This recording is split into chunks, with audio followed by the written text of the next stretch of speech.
Hello నేను మీ CS రావు. కాంతి రాణా టాటా ఈయన ఇప్పుడు న్యూస్ మేకర్ అయిపోయారు. గులకరాయి ఎప్పుడైతే ఆంధ్రప్రదేశ్ ముఖ్యమంత్రి జగన్మోహన్ రెడ్డికి తగిలిందో ఆ రోజు నుంచి కాంతి రాణా ఎవరు, ఆయన రోల్ ఏంటి, ఆయన ఏ విధంగా ఇన్వెస్టిగేషన్ చేస్తున్నారు ఈ కేసుని అనేది ఇప్పుడు అందరూ అబ్జర్వ్ చేస్తున్నారు. ఇప్పుడు తాజాగా ఎన్నికల కమిషన్ ఆయన్ని పిలిపించింది, ఆయన దగ్గర ఇన్ఫర్మేషన్ కూడా తీసుకుంది, ఆయన ఒక నివేదిక కూడా ఇచ్చారు. బట్ దానికి ఎన్నికల కమిషన్ సంతృప్తి చెందలేదు అనేటువంటి విషయం కూడా తెలుస్తుంది. అందుకే చాలా సీరియస్గా టైం పెట్టి ఆంధ్రప్రదేశ్ ముఖ్యమంత్రి జగన్మోహన్ రెడ్డి మీద జరిగినటువంటి రాయి దాడికి సంబంధించి పూర్తి దర్యాప్తు చేయాలని చెప్పి ఆయనకు ఆదేశాలు జారీ చేసింది.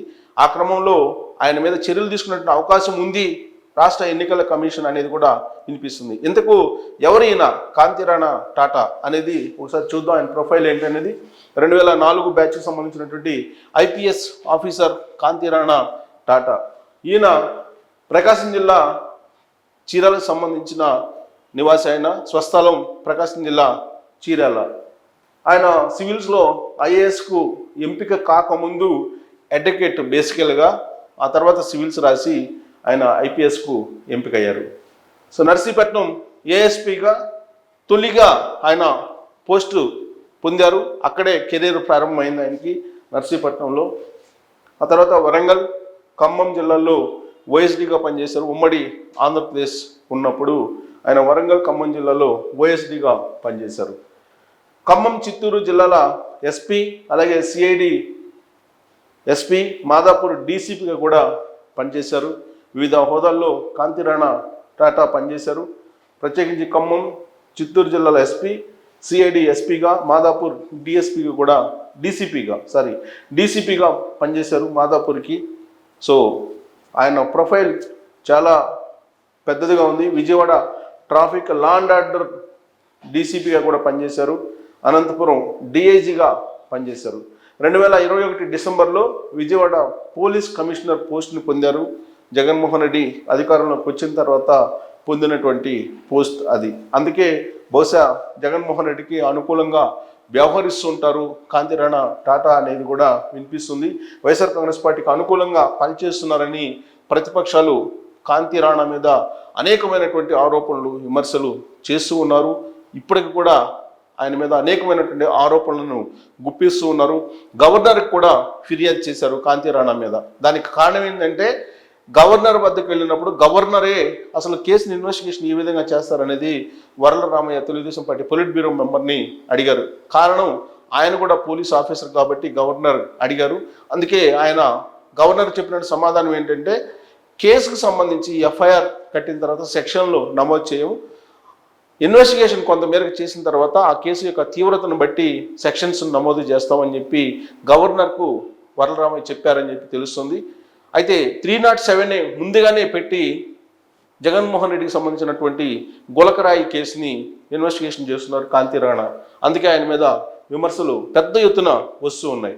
రాణా సిపిగా ఉన్న సమయంలో విజయవాడలో టీడీపీ నాయకుల మీద అనేక దాడులు జరిగాయి. విజయవాడ సిపిగా ఉన్నప్పుడు 2021లో తెలుగుదేశం పార్టీ లీడర్ల మీద అనేకమైనటువంటి దాడులు జరిగాయి. అయినప్పటికీ కూడా వైఎస్ఆర్ కాంగ్రెస్ పార్టీకి సంబంధించినటువంటి వాళ్ళ మీద కేసులు నమోదు చేయలేదు. పైగా తెలుగుదేశం పార్టీ వాళ్ళ మీదనే అనేక సందర్భాల్లో కేసులు నమోదు చేశారు అనేటువంటి ఆరోపణలు కాంతి రాణా టాటాను వెంటాడుతూ ఉన్నాయి. ఇప్పటికీ కూడా టీడీపీ నేత చెన్నుపాటి గాంధీ పైన అత్యాచారం జరిగింది. ఇది ఒక సంచలనమైనటువంటి కేసు. విజయవాడలో చెన్నుపాటి గాంధీ మీద అత్యాచారం జరిగింది. ఆ సందర్భంగా ఆయన కన్ను కూడా కోల్పోవాల్సి వచ్చింది. ఆ దాడిలో అంత పెద్ద ఎత్తున దాడి జరిగింది. కానీ ఆ కేసులో కూడా విజయవాడ సింగనగర్లో జగన్ మీద రాయి దాడి జరిగినప్పుడు ఏ విధంగా అయితే రియాక్ట్ అయ్యారో దానికి భిన్నంగా రియాక్ట్ అయ్యారు. చెన్నుపాటి గాంధీ మీద అత్యాచారం జరిగినప్పుడు ఆ చెన్నుపాటి గాంధీ కన్ను కూడా దెబ్బతింది. ఆ దాడిలో వైఎస్ఆర్ కాంగ్రెస్ పార్టీకి సంబంధించినటువంటి వాళ్ళు దాడి చేశారు ఆయన మీద అనేది ఆ రోజున కంప్లైంట్ చేశారు తెలుగుదేశం పార్టీ వాళ్ళు. కానీ ఎవరి మీద కూడా కేసు సీరియస్గా మోపి అలాగే సీరియస్ సెక్షన్స్ పెట్టి ఇన్వెస్టిగేషన్ చెయ్యలేదు అనేది తెలుగుదేశం పార్టీ ఈయన మీద చేస్తున్నటువంటి ఆరోపణలు. సో ఈ ఆరోపణల క్రమంలో ఇప్పుడు కాంతి రాణా టాటా ఇప్పుడు అనేకమైనటువంటి ఆరోపణల మధ్య ఆయన కొనసాగుతూ ఉన్నారు. విజయవాడ సిపిగా ఇప్పుడు విజయవాడ సింగనగర్లో సీఎం జగన్ పైన రాయితో దాడి జరిగింది. ఆ తర్వాత నుంచి రాణా యొక్క పనితీరు ఏ విధంగా ఉంది అనే దాని మీద ప్రజల్లో చర్చకు దారితీసింది. సో ఆ క్రమంలో ఇప్పుడు ఆయనకు సంబంధించినటువంటి ప్రొఫైల్ చూస్తున్నాం మనం. సో పోలీస్ కమిషనర్గా కాంతి రాణా వైఫల్యం వల్లనే జగన్మోహన్ రెడ్డి మీద దాడి జరిగింది అని చెప్పి ఆయన మీద ఆరోపణలు వస్తూ ఉన్నాయి. ఎందుకంటే జగన్మోహన్ రెడ్డి 5 అంచెల భద్రత నడుమ ఆయన యాత్ర చేస్తూ ఉన్నారు, మేమంతా సిద్ధమైనటువంటి యాత్ర. ఆ సందర్భంగా దాడి చేయడానికి అసలు పరిస్థితులు అనుకూలించవు ఎవరికి కూడా. అయినప్పటికీ అక్కడ దాడి జరిగిందంటే కాంతి రాణా అక్కడ నిర్వహిస్తున్నటువంటి నిర్వహణ సరిగ్గా లేదు, శాంతి భద్రతలు అనేది ఆయన మీద వస్తున్నటువంటి ఆరోపణలు. కేవలం ఆయన వైఫల్యం కారణంగానే ఈ దాడి జరిగింది అనేటువంటి ఆరోపణలు వెంటాడుతూ ఉన్నాయి కాంతి రాణాను.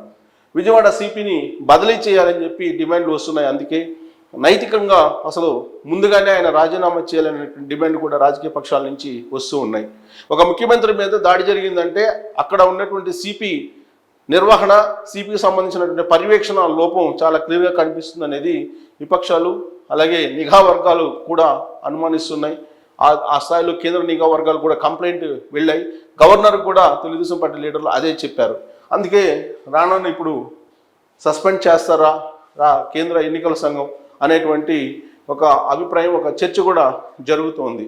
తొలి నుంచి కూడా ఆంధ్రప్రదేశ్లో ముఖ్యమంత్రిగా జగన్మోహన్ రెడ్డి బాధ్యతలు స్వీకరించిన తర్వాత తనకు కావలసినటువంటి వాళ్ళని కీలకమైనటువంటి పోస్టుల్లో నియమించుకున్నారు అనేది అందరికీ తెలిసినటువంటి విషయమే. దానికి ఒక ప్రత్యక్షమైనటువంటి ఉదాహరణ స్టీఫెన్ రవీంద్ర. ఆయన్ని తెలంగాణ కేడర్ అయినప్పటికీ కూడా డిప్యుటేషన్ మీద ఆంధ్రప్రదేశ్కు తీసుకెళ్లాలనేటువంటి ప్రయత్నం చేశారు జగన్మోహన్ రెడ్డి. చీఫ్ సెక్యూరిటీ ఆఫీసర్గా ఆయనకి పోస్ట్ ఇవ్వాలని భావించారు. ఆ మేరకు కేంద్రంతో కూడా లైజనింగ్ జరిపారు. కానీ కేంద్ర ప్రభుత్వం నుంచి అనుమతి రాలేదు. దాంతో స్టీఫెన్ రవీంద్రను నియమించుకోవడానికి అవకాశం లేదు జగన్మోహన్ రెడ్డికి. అందుకే ఇప్పుడు కాంతి రాణా లాంటి వాళ్ళకి కీలకమైనటువంటి పోస్టుల్ని అప్పచెప్పారు జగన్మోహన్ రెడ్డి. దాంట్లో భాగంగానే విజయవాడ సిపిగా కాంతి రాణా ఉన్నారు. అయితే జగన్మోహన్ రెడ్డికి వీర విధేయునిగా ఆయన పనిచేస్తున్నారనే ఆరోపణలు ఆయన మీద ఉన్నాయి. అంత ఇష్టమైనటువంటి నేత జగన్మోహన్ రెడ్డి రాణాకు. అయినప్పటికీ కూడా ఆయనకు భద్రత కల్పించడంలో వైఫల్యం చెందారనేది ఆరోపణలు ఇప్పుడు కాంతి రాణా మీద ఉన్నాయి. ఇప్పటికే ఆయన మీద కంప్లైంట్లు వెళ్ళాయి. రేపో మాపో రాష్ట్ర ఎన్నికల సంఘం కేంద్ర ఎన్నికల సంఘానికి ఒక నివేదిక పంపించబోతుంది జరిగినటువంటి సంఘటన మీద. అక్కడ పోలీసు వైఫల్యం ఎలా ఉంది, అలాగే సిపి ఆ పోలీసుల పర్యవేక్షణ క్రమంలో ఆ మొత్తం టూర్ను పర్యవేక్షించే క్రమంలో ఆయన రోల్ ఏంటి అనే దాని మీద కూడా ఇప్పుడు పోస్ట్ మార్టం జరుగుతుంది. అందుకే కేంద్ర ఎన్నికల సంఘం కనుక ఒకసారి సీరియస్ అయ్యేటువంటి అవకాశం ఉంది. ఇటీవల కాలంలో ప్రధానమంత్రి నరేంద్ర మోడీ చిలుకలూరిపేట సభకు వచ్చిన సందర్భంగా కూడా అక్కడ భద్రతా వైఫల్యం చాలా క్లియర్గా కనిపించింది. ఆ సందర్భంగా పల్నాడు, ప్రకాశం జిల్లా ఎస్పీల్ని బదిలీ చేయడం కూడా జరిగింది. ఆ జాబితాలో రాణా కూడా ఉన్నారనేది అప్పట్లో వినిపించింది. ఆయన విజయవాడ నుంచి అక్కడ వచ్చేటువంటి పబ్లిక్ తర్వాత పర్యవేక్షణ కూడా ఆయన కూడా బాధ్యత ఉండేది అని చెప్పి అప్పట్లో ఆయన పేరు కూడా వినిపించింది.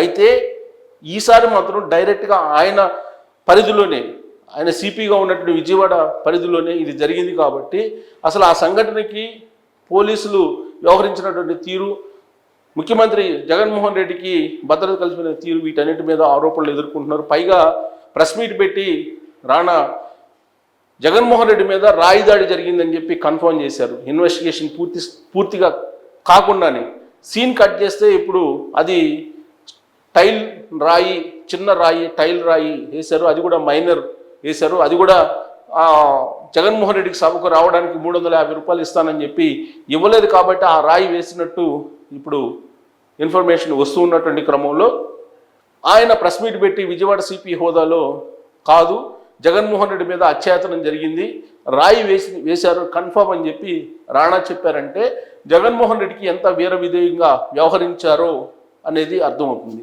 అందుకే ఇప్పుడు ఎన్నికల కమిషన్ ఆయన మీద వేటు వేసేటువంటి అవకాశాలు క్లియర్గా కనిపిస్తున్నాయి అనేది పోలీసు వర్గాల్లో జరుగుతున్నటువంటి చర్చ.